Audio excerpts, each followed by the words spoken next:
Welcome back, everybody, to this episode of the Open Concept Podcast, where we are breaking down unnecessary walls and barriers that stand in the way of greatness. Our guest today, Les Wikiriwhi, and we were talking offline. I hope I pronounced it correctly. How'd I do? Done well.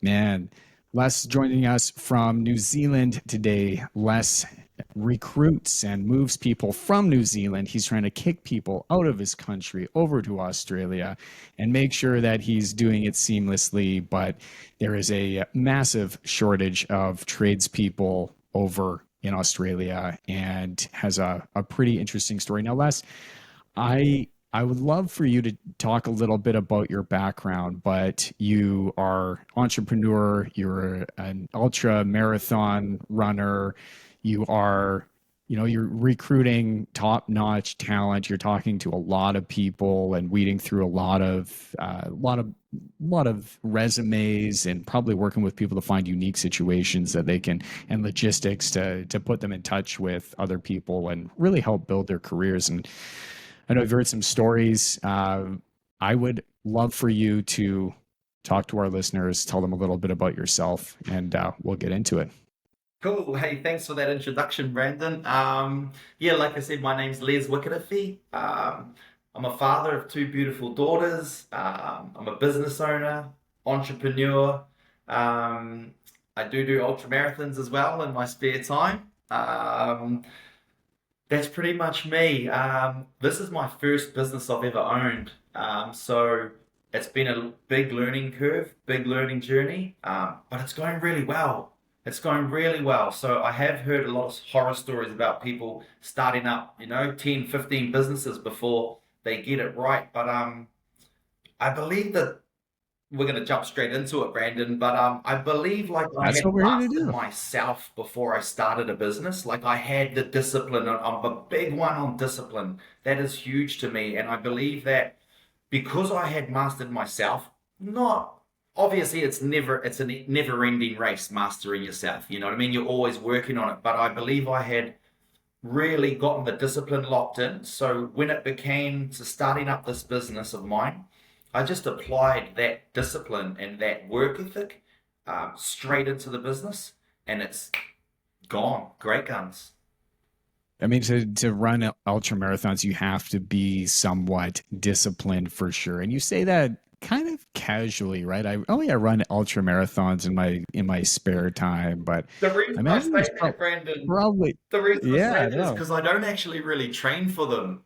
It's crazy. Like, usually my mum comes out and my daughters come out, give me support. And I don't really train for them. I just go and run them because I kind of want it to be as hard as possible. And I don't know if I'm giving myself an exit strategy, like, I didn't train for it, so that's why. But I've yet to not complete one.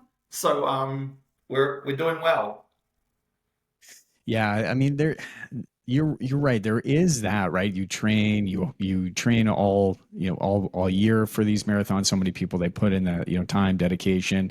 There's no doubt that just having some natural athletic ability and talent is going to help you out, but that drive of go finish. But I do have to ask that, or think that maybe there is a little bit of that self-sabotage, and you've completed them, and I've never run an ultra marathon, so believe me, I'm not here to to tell you how you should do it. But yeah, like I know other areas that I've you go to practice, whether it's going to be soccer practice, or you go to compete in snowboarding or jiu-jitsu or any whatever it is that you're into. and you don't put in the time and effort, and you're like, you know what, I'm kind of tired today. I didn't, eat right. I'm not as fueled as well as I should. And those are kind of excuses that you can use or sort of fall back on if things don't go the way that you Yeah. want it to. But if you're dialed, right, you're focused, you're training, you're eating your nutrition, you're tracking your macros, you're tracking your times, Yeah. all that stuff is good. But then you don't finish. You're like, oh man, I tried everything. The I tried the everything. I was main dialed, reason I didn't work don't out. train, Brendan, is because I just don't have the time. You know what I mean? Yeah. There's so much time. You got to run miles, Ks, and I see all these guys putting hours and hours into it. And I'm just like, I just don't have the time. You know what I mean? I'm a father of that's my first priority is being a father. So then the business, and then there's like not much time after those two things. So I'm like, let's just go out and do it. And yeah, I ran the first time I tried to run 100 miles, which is 161 Ks. I done it around a 400-meter track. So I was just running for I done it in 19 hours 30 minutes, I believe. And I later found out that a kind of an idol of mine, David Goggins, I'm not sure if you've heard of him. Yeah, I'm a big fan of Goggins. Yeah. So he done his first ultra marathon. I believe it was 19 hours, 7 minutes or 8 minutes. So he beat me by like 20 minutes, and I didn't know that he had done it in that. And I was like, damn, if I had known that, I would have tried to beat that. So, and he hadn't done much training leading up to his first one either, and it was on a track just like mine. So, it's pretty cool. Yeah, that's wild. So within 19 hours, we'll get into it. I have to know about the ultra marathon. So how do you pace out? Is it a straight 19 hours? Like you're running, I'm just picturing you running around in circles nonstop all through the night, Yep, just like stopping to take maybe some electrolytes or walk with pretty something, but much. you're full on just going for 19 Yep. hours. Well, you change directions every 6 hours, so that's a bit of a that's your reprieve, I suppose. You get to go in a different direction, but I didn't sit down once because I didn't want to sit down. I just wanted to get it done. So just stopped for a drink, like you said, electrolytes, and then kept on going. So and it's like, it's not even about the ultra marathons though. It's like, I want to push myself and see what I'm capable of. I don't want to leave anything in the tank when I pass away. I want to see like Dan talks about, I want to get to my 10.0 version of myself. And that's pushing myself in every aspect of my life, with this business, with being the best father I can be, with being just leaving it all out there. I refuse to die wondering. I think that's a fear of a lot of people. Yep. And I'm not just fearing it, I'm putting it into action. I was speaking to a guy the other day in his late 80s, and he was telling me about, it's regret is such a heavy thing, and it's not the mistakes or the lesson that the mistakes that he made during his life that he regrets. It's like the opportunities he didn't shoot for, or the lost chances that he was too scared to take. And I've heard that from a lot of older people. So there's no way that I'm going out with any regret. We're all in. Oh man, yeah, no, that it is always that it comes back to the opportunities that you don't take. It's rarely the shots that you do take or the mistakes that you make Yep. that you can sleep all Yep. right at, or all right with at night. But it's the opportunities, the things that you don't say, the questions you don't ask, the action that you don't take that keeps you wondering. 100%. And that's what I've heard from a lot of, of the older people that I talk to. So, I mean, they're the perfect ones to take advice from, right? Because they're at the later stage of their life. And then most of them say that. I've seen a few documentaries on that about regrets, that it's the shots that they didn't take. You know what I mean? That's what they regret. The mistakes and the losses and all of that, that's all a part of life. That's all the up and downs that come with it. And that's in business as well. You know what I mean? I believe the mistakes and the losses are just learning lessons, right? So um, if I get a shot, I'm taking it and I'm doing my best at it, that you give it your all. And I suppose you can be content knowing that you gave it your all. So I suppose that's a little bit different from what I said about my ultra marathon running because I'm not even training. So I sound like a bit of a hypocrite there, but I don't leave anything out on the track either when I go there. Like, yeah, let's get it done. So Yeah, I think the you're really looking at the outcome of that, right? So you're looking at the outputs versus the inputs, and that's where you're going to, right? So the outputs being you've completed the ultra marathon. That was really the goal. The goal for you, it wasn't necessarily lining up all the training and the regiment and doing this for that particular task. You just want to run a marathon without overthinking it, and that's what I love about running and exercise in general, because you can, depending on what you want to do.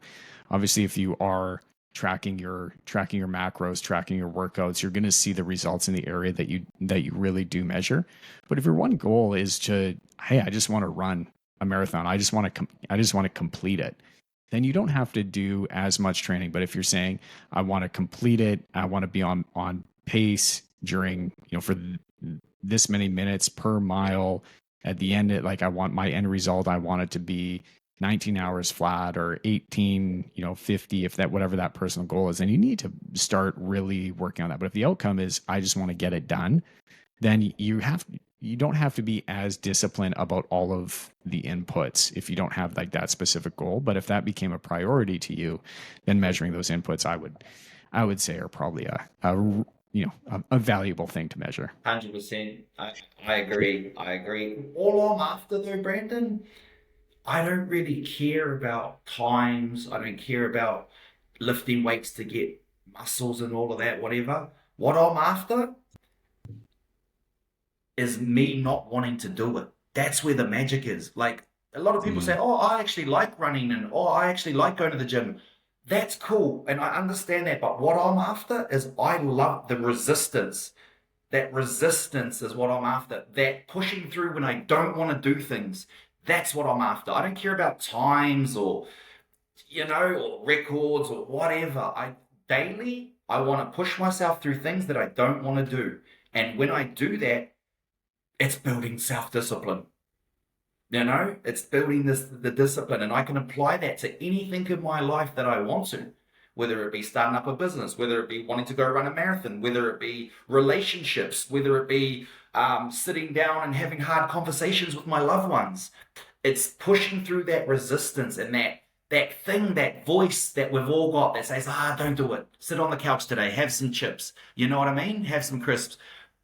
I love pushing through that and beating that voice, and it's an everyday thing. It's you beat it one day, and guess what? You start the next day because it's a new race, and it don't matter what you done the day before. It all starts again. So that's kind of your point about shape like macros and that. And I know people get into that, but yeah, my main, I suppose, goal with it is pushing through discomfort and doing things that I do not want to do. That's what I'm into.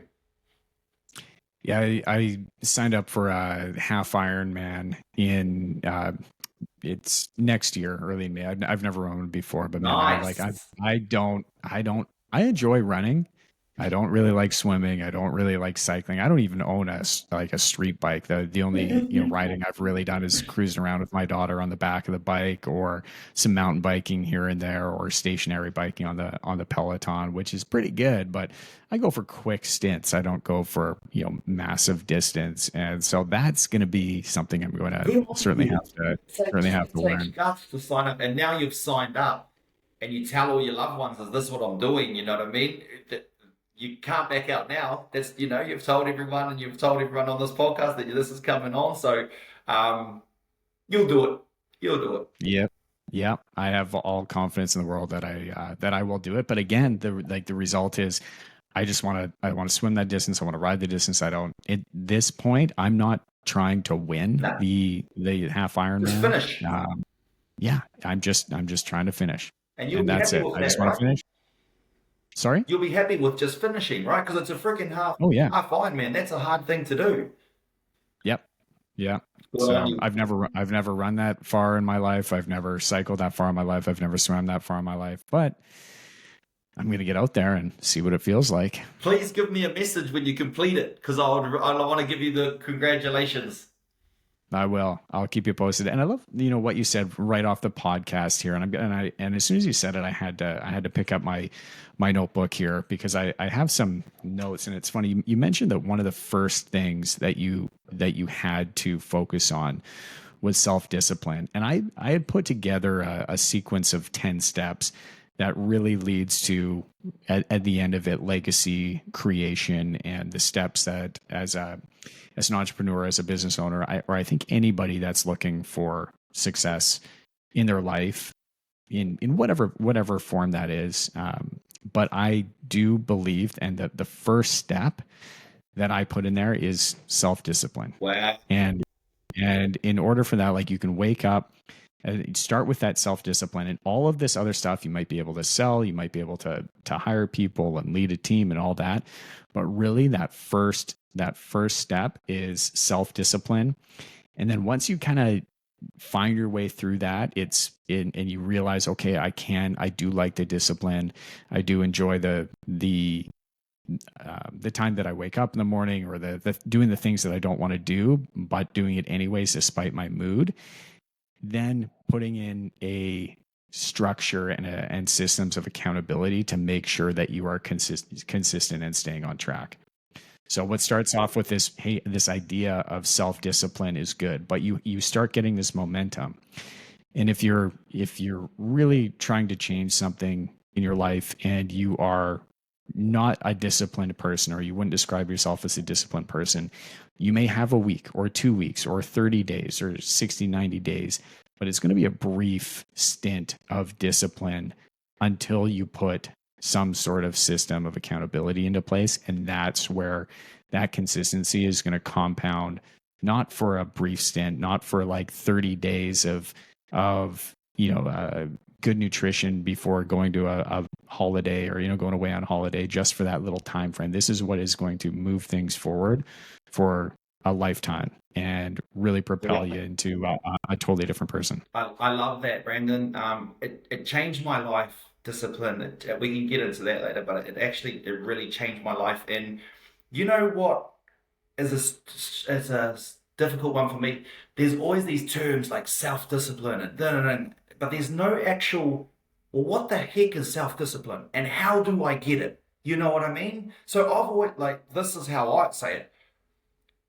Get you some small habit. Start in the morning. It can be 10 press ups. It can be reading a book, 5 pages of a book, right?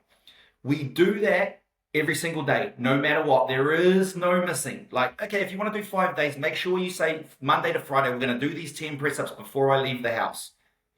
You do that until you've got that locked in. Then you build another good habit, right? So you're going to do the 10 press ups, and then you're going to do 10 jumping jacks. I always go to exercise because you can build self discipline through other ways, but I believe exercise is the best because you're getting so many more benefits as well. You're building the discipline while making your mind and your body into a physical and mental sharp sword. You know what I mean?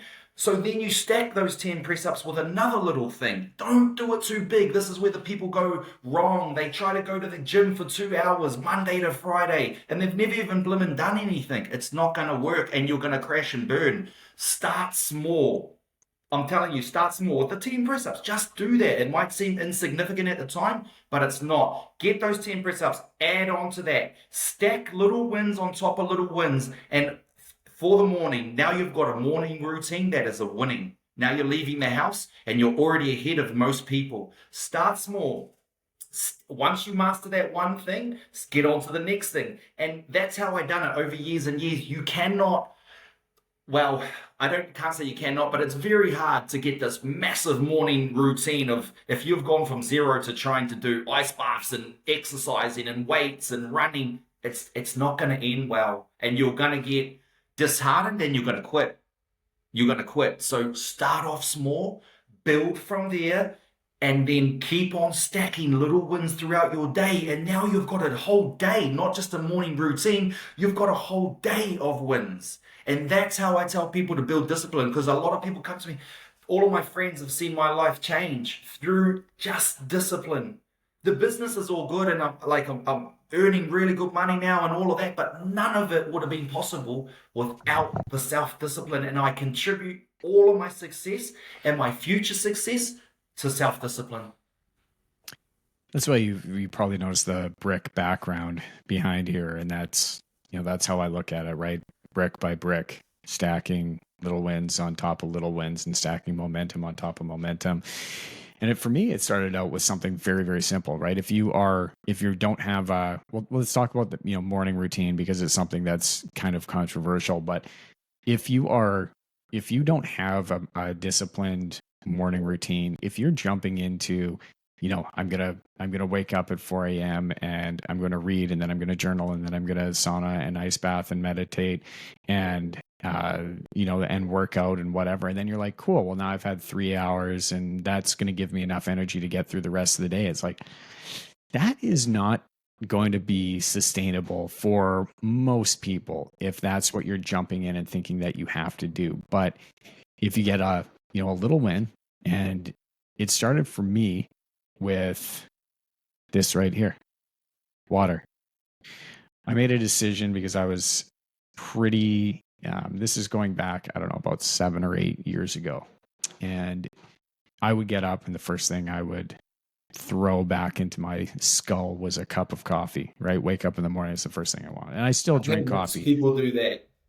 Yeah, but I made a decision before having a cup of coffee. Every morning I fill my coffee mug full of water, and water is the first thing that goes into my system. And I have not changed that. I've been consistent with that for it's got to be 8+ years. And I made that decision. That was that first little win of something that I could stay consistent with every single day. Yep. And I think about that as soon as I go to, I go to pour a cup of coffee, and I first I have a glass of water. It's as simple as that. And that was it. And then every time I have that glass of water, it sets a trigger and it says, "Yep, you're doing what you said you were going to do." Yep. And that's a small. And I know it's good for me, and it keeps me hydrated and all that stuff. But I'm not cutting coffee out of my life. I still drink a lot of coffee, but that was one thing, that first brick of discipline. But that's the thing too, like how you said, I know it's good for me and that. I don't even really care that all the exercises that I do that are good for me. I know what it's building. It's really hard to, I suppose, articulate, but like, I know exercises are good for me, but that's not why I do it. That's not my main reason. My main reason is for the discipline. If I don't do it now, I feel way out of place. If I don't exercise in the morning, if I don't do my stuff, if I don't do my routine, like I know, I just don't feel like myself. And then I start to feel guilty and anxious. I'm like, I can't wait to get back to my routine. You know what I mean? So it's not even the benefits. Like that's just a byproduct. That's the cherry on the top. Oh, and it's helping me get fit and stay mentally sharp and all of that. So for me, that's the byproduct, but that's not what I'm chasing. I'm chasing the discipline and I'm chasing the resistance, and that has changed my life. Changed my life. How old are your two girls? 16 and 13. 16 and 13. I have two girls myself. They're younger. They're almost 4 now. We just had our fourth birthday on the weekend, and I have Nice. a young daughter at the time that we're recording this. She's about 10 weeks old. So yeah, Nice. like, Nice. let me ask you, before discipline, you had, like, let's go back further before you had changed all of this. I understand that there was some alcohol and drug abuse, and can we speak to that a little bit? Like, what did life look like before you decided to harness this self-discipline and Yeah. get yourself out of that space? I grew up with a single mother, and we never had much, but we always had enough. My father was involved in gangs, so I saw all that entailed.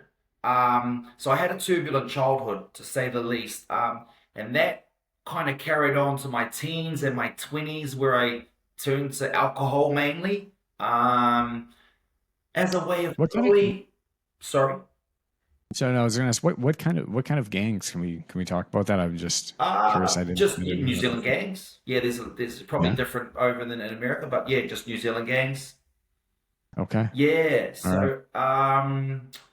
So that was then I turned to alcohol probably to mask some of my childhood trauma. You know what I mean? As I've gotten older, I know why I was doing that. And then I look, the low point for me was when I separated from the mother of my children. That was a That was the low point. You know, it was a massive wake up call because she had let me know that like this is not good and it needs to stop, and I didn't, and I'll never forgive myself for that, but I can only move forward now. You know what I mean? So that was a low point, and I knew that something had to change. And I literally started off by doing sit-ups on my floor in my room every single morning. What I'm telling you guys. I started by doing 30 sit-ups every single morning. Missed heaps of mornings, but I came back to it. Missed another morning, came back to it. And I've built from there. So my life was turbulent before that, to say the least. I was a functioning, I suppose, citizen, had a job and all the rest of it, but was never going to reach my potential. And I always knew I was destined for bigger things. I always knew it. Like I just had something inside me. I'm not sure what it was, but I always knew that I could pretty much do whatever I wanted to do if I put my mind to it. So um, yeah, so that's kind of that. So that's how discipline did save my life.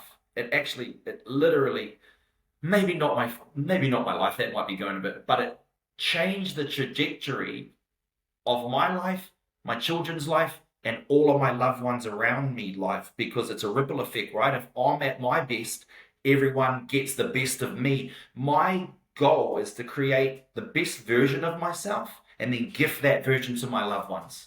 That's the simple, you know, and that's across the board. That's across the board. Create the best version of yourself, with you know, physically, mentally, business wise. I've got to create revenue streams for my loved ones so we can all live well. So that's my goal, is to create the best version of myself and gift them to my loved ones. And it's an easy one. And it's my North Star as well. If I ever am struggling or I think, oh, should I go do this? I ask myself one question: is this going to help you create the best version of yourself? And if it isn't, it falls by the wayside. And if it is, I go. I was talking to another gentleman, and I love the way that he put it. He's getting to the to the age in which he's retiring. He's still very active, and I say retiring lightly. He's still very much involved, has a number of businesses, but he's at a point in his life where he's really taken a step back, and he's in his mid 60s, and he said, for me, Brandon, he's like, if it's not a hell yeah, I'm out. He's like, I don't have time to spend on anything that is less than hell yes.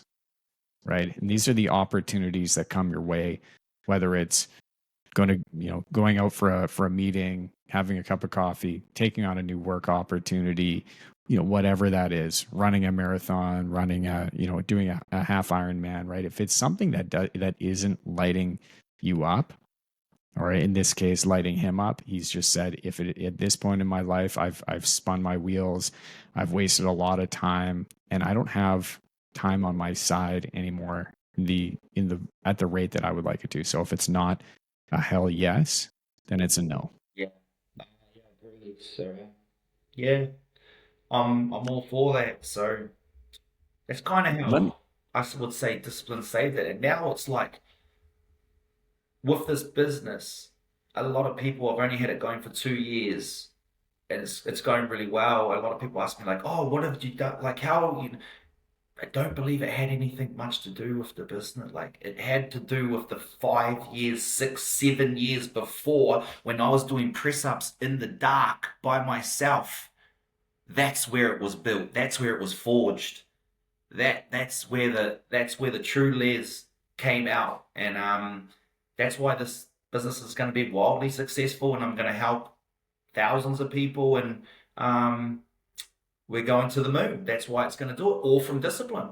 All from discipline. That's my story, and why I'm so passionate about it, and I can't wait to kind of share my message with younger kids, maybe 16, 17, 18, 19, 20, 21, in those hard years, um, when I needed someone, when I was in those years, I want to create the man that I needed back then. You know what I mean? And so these kids have got like, oh, cool. Um, yeah, so that's the real vision and the real goal. The business is just a vehicle to get me to there to help people really. You know what I mean? That's what I'm passionate about. I want to go to schools and talk because I've got a story to tell. I've been where these girls and boys have been, you know, down if they've come from rough backgrounds, like myself. It's I've been there and I know how to I know how to get out and I can give them real life advice, not out of a book or go get discipline or you know what I mean. I can tell them exactly how to do it because that's one thing I never really got was like actual step-by-step advice on how to do it. So I'm kind of like a guinea pig and I'm out here building the steps and then we can show the kids how it's done. I think the one, one thing when it comes to giving people advice or talking to, talk to so many people, they know what they need to do. But if you had said, you know what, it starts with 30 sit-ups on the floor, or I'm saying, you know what, it starts Drinking with water. a glass of water Yep. in the morning. It's too easy. So it can't be true. That can't be where you start. That's not the answer, right? Is a lot of the pushback that you get. But the reality is, it's just you are starting laying the bricks, right? You're stacking them. You're laying these habits, Brick by brick. and you never know where that's going to go. But you start building the wall. You start building bricks taller and taller, and then you're able to stand on that wall And and go that's a higher and good higher. point, Brandon. You never know where it's going to go. I had no foresight to thinking of building the business that I've done, right? I never thought, you know what I mean? But as I slowly got more, I kind of say like for years I had my antenna dragging in the ground in the mud, right? And it's just picking up shitty signals. I'm attracting shitty people, doing shitty things because I've got my antenna. I'm doing shitty things. So my antenna's in the mud. So that's what I'm going to attract. But once I started lifting myself up and lifting my antenna high in the air, and then other high frequency people were coming like, hey, I like what you're doing. Doors started to just open. Like, I can't tell people what's going to happen for you, but I can say, like, when you start getting this momentum and you start to see opportunities. People start coming to you, like, because your attitudes change. You're a more positive person. I used to be the most negative person you could ever meet. Like, I was so pessimistic, it wasn't funny. I still have some of those traits a little bit. But I mean, once you start on this journey, doors start to open. If you're open to it, it just starts to happen. And there is no timeline. That's why people will that they won't they'll quit. Because they're like, oh, it didn't happen after a year. No, it wasn't supposed to happen. There is no timeline on it. It could take 5 years, it could take 6, it could take 7. But guess what? You're going to be a better person after those 5 years anyway. So it's a win-win. Yeah, I love that. Let me ask you. So previously you were a tradesperson yourself, correct? Yeah. What was that? What were you doing? So I was an industrial spray painter. I moved to Australia with my family, my two young children, when they were about the same age as your girls are now, actually. 3 months, I think. So that was Yeah. a real a struggle. And I got over there and I was in the industrial spray painting business. I got into the oil and gas mining sector and managed to do well. And speaking on that, when I moved to Australia, it was so hard for us. I didn't have a job lined up. I didn't have any accommodation, new country. I didn't know how to get a driver's license, any of that. So while I was there, and I vividly remember it too, putting my children to sleep one night in this crummy house that we had rented. And I thought, have I made the right decision? First of all. And then I thought there must be an easier way to do this. You know what I mean? And then years later, now that's what my company does. It helps New Zealanders move to Australia. We find them the job, get them the accommodation, do everything, hold their hands to get across there. So it's really, I don't know what the word is, but it's full circle, really.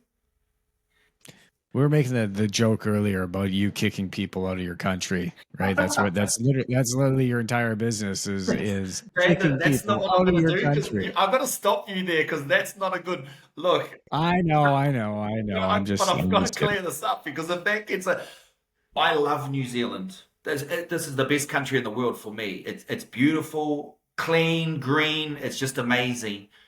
But people are struggling here. We've been in a recession for I don't even know how long now, and I see so many people coming to me, qualified people, good at their jobs, 10 years experience that can't find work here.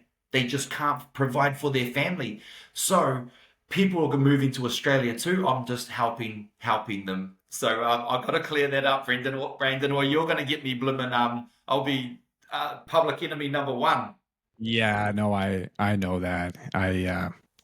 I wasn't implying that that was the case, but I Nah, appreciate you I know, clearing it I up. know. I But for just everyone else, yeah, that we can edit that out. It's all good.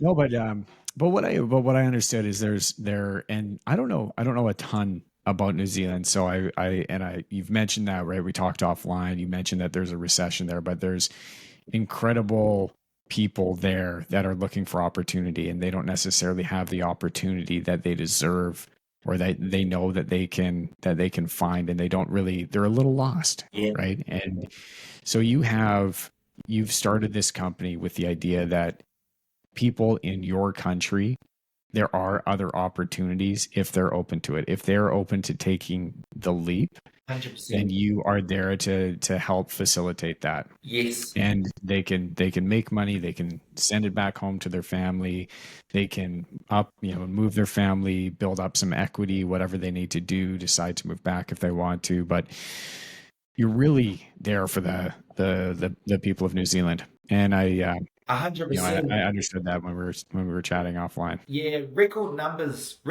of New Zealanders moved to Australia last year, and that's due to the circumstances back here.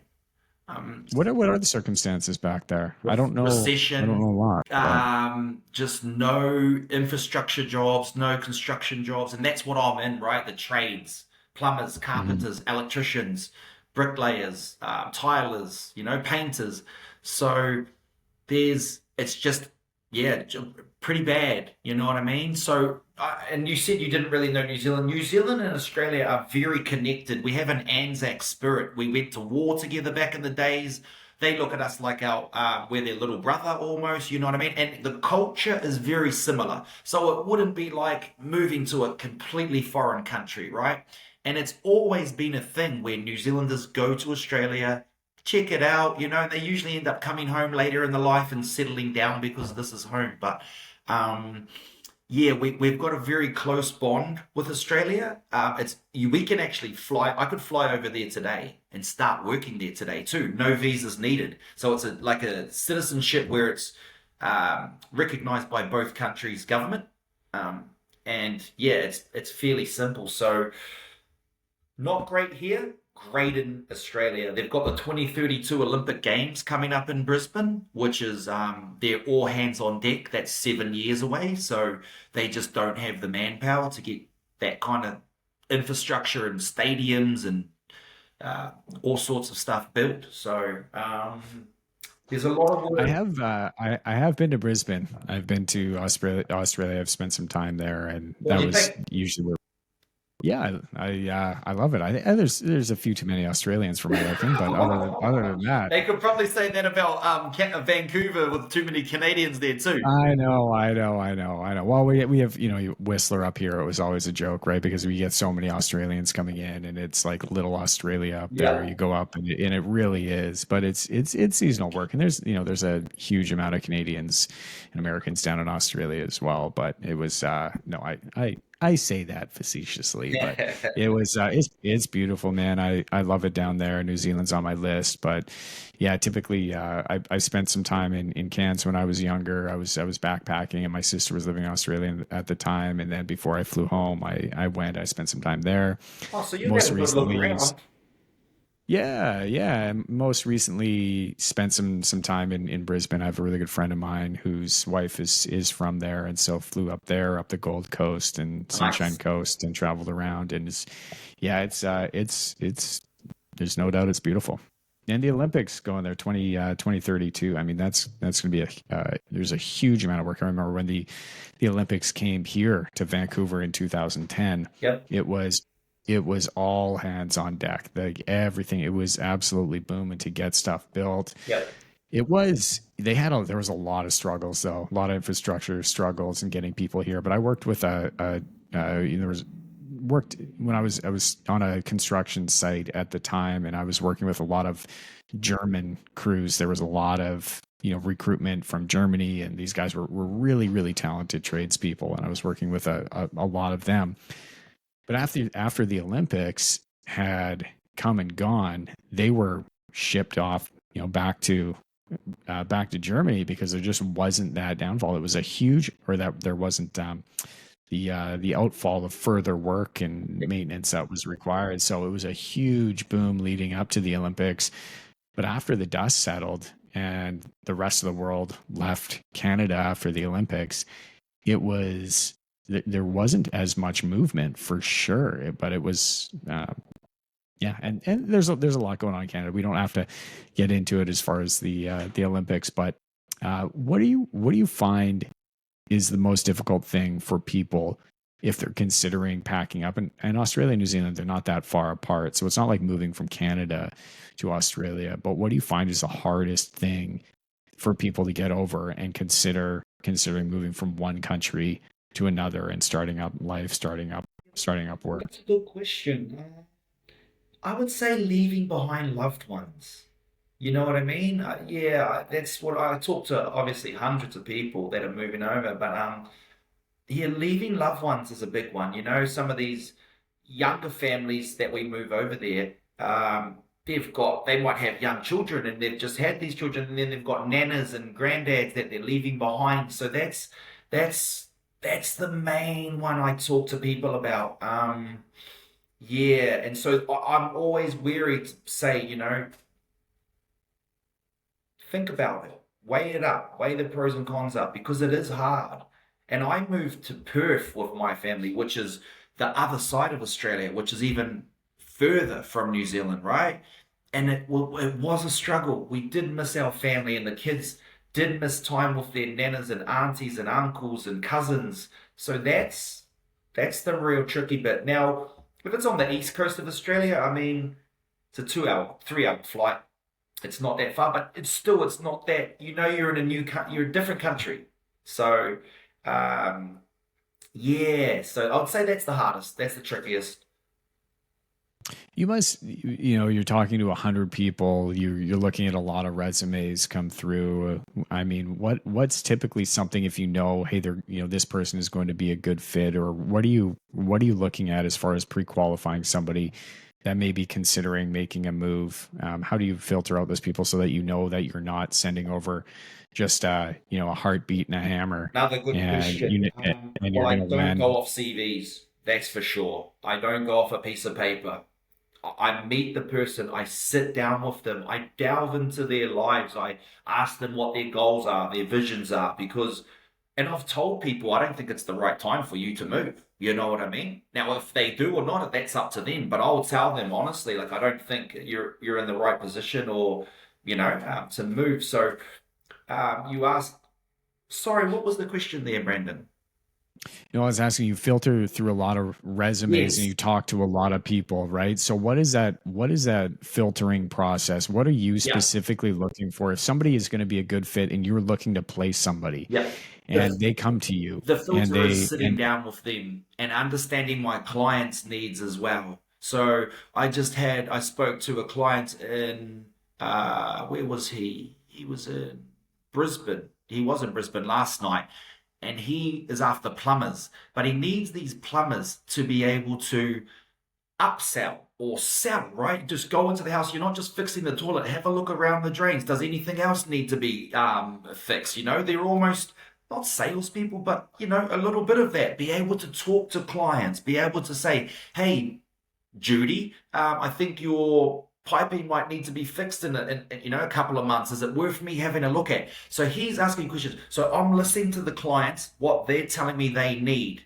Then I'm going to my candidates and I'm pinpointing those people exactly what those needs. So for instance, now I go away from yesterday's client meeting and I go to my candidates. If the guy comes in and he's got his head down and he's talking like this, but I do his reference checks and they say he's the best plumber in New Zealand, I'm still not going to give that guy to my client because he can't talk to potential customers. You know what I mean? So it's a real, it's listening.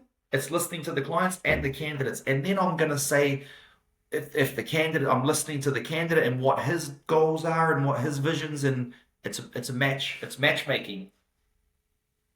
Yeah, when it comes to hiring, a lot of business owners, a lot of entrepreneurs, they like one of the things that they struggle with is interviewing and hiring people because you often feel, all right, hey, we don't have enough capital to just hire people and keep a lot of people on the roster. So we are a lot of business owners, right? They will hire when it's usually too late.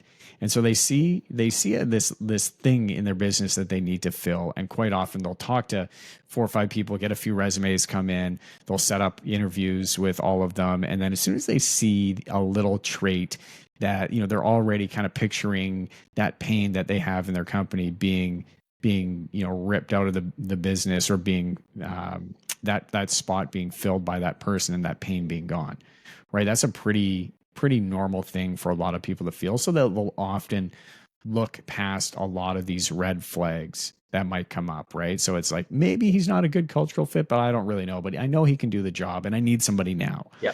Or, maybe I need her to be detail oriented. She doesn't seem like she's that detail oriented, but I can probably train her. And you know what? I need her now. So I'm just gonna hire her and see how it goes. Well, there's a framework to hiring, right? You're not just going out there. Obviously, there's a framework. You should give people test projects before they come in. And what do you got to do? You got to work with someone before you work with them, right?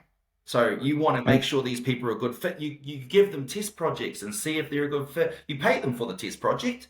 You know what I mean? To make sure you don't just go and hire people willy-nilly and just putting them in your company, and you're going to just run around the same cycle. You know what I mean? So there is a framework to hiring and there is a way to do it. That's a whole nother episode, obviously, but Well, that's what I was getting into, right? Is what are the Coles notes, or what are some tactics that you would, and you said, we don't work together until we work together, yeah. right? That's giving them that test project, analyzing it, figuring it out. That's a great tactic to decide whether or not that person is qualified to come in and work with you, even on those those early days. 100%. So look, if you had three people that you were really interested in, you'd give them all the same test project. You'd tell them to go away. You'd pay them for the test project. Then they come back, they give you the results, and then you can measure from there. How long did it take them? What was the quality that come back, right? And any other measurement sticks that you want to use. And from there, you can make an educated educated decision, right? And that's just one framework. And then you can have a whole setup for when they come in. So you're not just plonking this person in your company and kind of setting them up for failure. And I'd done this early days. I'm speaking, I got recruiters on and I said, look, you got to do this and got to do, and they're like, where's the systems? You know what I mean? So I've learned the hard way. And that's pretty ironic because I was a recruiter and I was getting people to come into my business, and they were failing due to my shortcomings, So I don't take that lightly, but I've learned from it. So yeah, it's having a framework before you've even gotten the person in the door. You know what I mean? And it's setting them up, personality tests and all the rest of it, but having a clear structure from that person from day one of what you want them to do and what you want them to accomplish, and what you need them to do in your business, and having that set out for them so they can see it. It's visual for them, and I think that helps as well. as a recruiter, somebody that does it professionally, what sort of, if I'm going to a recruitment agency and I want this person and say they, they don't work out, or what sort of training would most recruitment companies, I'll ask you maybe what your process is, but also what you feel most recruitment companies should offer as far as proper assistance of onboarding and training to make sure that the integration of a new hire or a new employee is going really well, right? I assume that it's not just, hey, we've hired this person, we're going to move you over here. There's got to be some sort of follow up. There's got to be some You'd sort be of surprised. assistance. You'd be very surprised. Most recruitment companies, it's a cold transaction. It's That's it. money, here's the person, thank you very much. And as you know, that's never going to work. You know what I mean? And that's not going to get you recurring business either, because it's just a really cold way to do it, right? You've got to help these people integrate into their business. So I like to really I like to really get almost embed myself in the client's company. I like to sit down, I like to walk around their workshop, I like to meet whoever I can. And I tell all of my recruiters this: if you want to be the best recruiter, right, you've got to do the things that other people aren't willing to do. Comes back to the discipline as well. You know what I mean? If you want to be the best, be ready to do what other people aren't willing to do. So I go there, I'm asking questions, I'm seeing, I know the office lady's name, I know this, and I'm really getting the sense of the culture of the business, the vision of the business, and what they really need.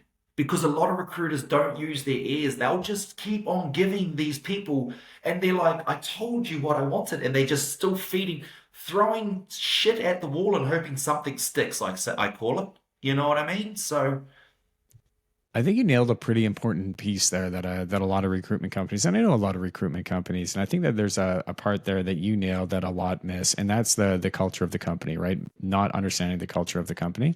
100%. Because if they're going to be, if you need a position filled and somebody comes and they are like, you know what, this person has all the qualifications that you need, that's great. But when it comes down to personality, when it comes down to integrating who they're going to work with, understanding that there's an aspect that's on the owner of the company or on whoever's doing the hiring of the company to do a considerable amount of their own interviews. But at the core, the way that I see a recruiter is they do need to understand the soul of the business that they are hiring for and that they're going to work for, who they are, what their mission is, everything that we're talking about. Man, you're like your passion. It seeps out of you when you talk. So I want you to know that I feel that. But Awesome. that's what I'm talking about. Like Well, that's what I you want my need clients to feel. That I actually yeah. care, because I do. Because guess what? If they don't stick, these people, they're never going to use me again. So I need them to feel this passion, and I've got a passion for. I get quite excited. I have a passion for everything I do in life, really. Yeah, it's imperative that these companies that work with me, they feel that passion, and they like, oh, Les is really invested in this company, in my company, and he wants to give me the best people. You know what I mean? So yeah, thanks for that, Brandon. I appreciate that. Something I noticed, and all of our listeners are going to notice as well. Like you just seeing the way that you talk, and like people say that they're passionate about what they do, but you can really feel what's coming out of your soul. So I Thanks, bro. appreciate that. Appreciate that. But to that, like as a recruiter, you need to understand the soul of the business and the soul of the team that you're hiring for. And there's something there that you said you can't really measure those requirements on a resume or on a CV letter, right? Like you need to know that person. You need to know the quirks, what they stand for. You need to understand what they value and make sure that those are going to align before you make that next step in that interaction. 100%. And that's the flip side of it, right? That's getting to know the candidates, getting to know, what's his family situation, what's his personal situation, how old are his children, this is, and people say, oh, that's pretty, extensive. No, it's not. No, it's not. Not if you want to be the best at what you do. No, it's not. That's what you do. That's the lengths you go to. And there is a flip side to that. We were talking about the clients making sure that the candidate's the right fit, but I've come across a lot of clients that their business doesn't have any values or doesn't have any vision, and they're churning through staff. And it's like,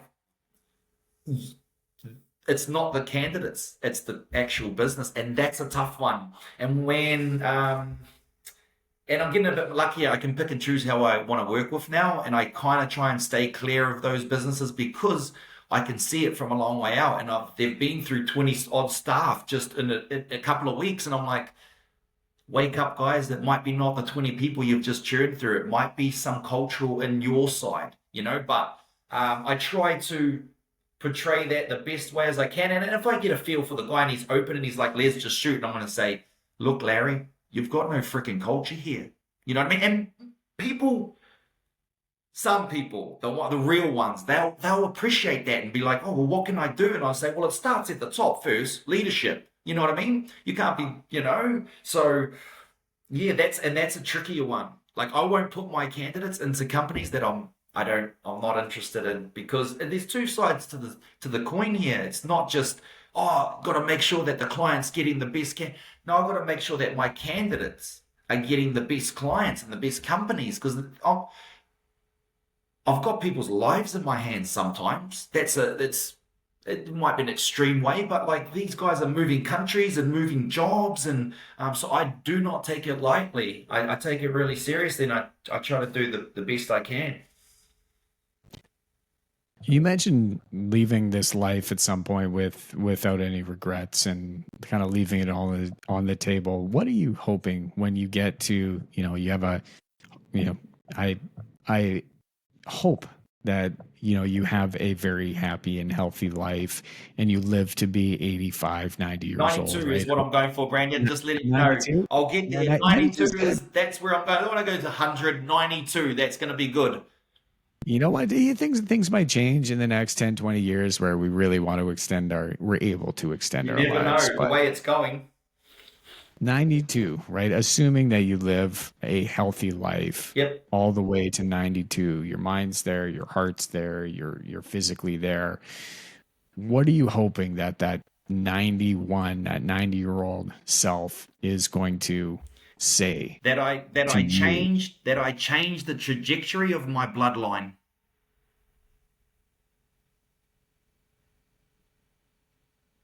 All right. That's it. I Simple. love that. Because my bloodline, my father was an alcoholic, my granddad was an alcoholic, I was going down that way. So I want to change the trajectory and not, even if I just had a normal job and been a functional citizen, oh, you've changed the trajectory. Nah, nah. We're going to skip it 3, 4 generations and I'm going to build generational wealth. But not never mind about the wealth. That's what I want to do, that I change the trajectory of my bloodline. It was here, and it went there. I'll be happy with An that. outlier, an outlier in your DNA chain. 100% outlier. That's what I'm into. My guy. Awesome. Hey, listen, Les, where can people find you if they want to get a hold of you and check out all the information They that can you can check out, provide them? look, if there's any businesses in Australia that are looking for tradies or any tradies in New Zealand that are looking to get over to Australia, Instagram, DM me, Les_Wikiriwhi. That's where they can find me. That's the main platform that I use.